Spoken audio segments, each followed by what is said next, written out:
বাড়ির এই দিকে রাখুন বৃহস্পতির প্রিয় গাছ, বাধা কেটে ধন বর্ষা।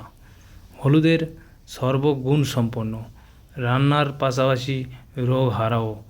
হলুদ খেলে রোগ ব্যাধি কাছে ঘেঁষে না। হলুদের মালা দিয়ে যে কোনো মন্ত্র জপ করলে শুভ ফল মেলে, তাই হোমযজ্ঞেও হলুদ ব্যবহার হয়। সনাতন ধর্মে হলুদ শুভ ও মঙ্গল, নেতিবাচক শক্তিকে ধ্বংস করে। বৃহস্পতিবার সকালে হলুদ ধারণ করুন।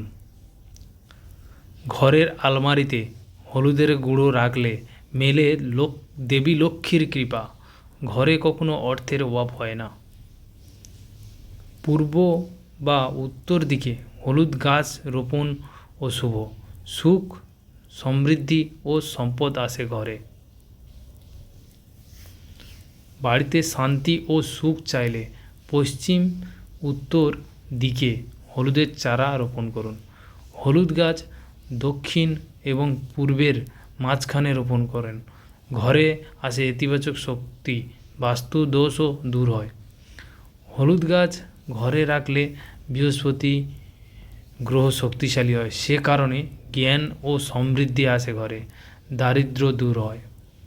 বাড়িতে হলুদের গাছ আনে সমৃদ্ধি, দূর হয় আর্থিক অনটন।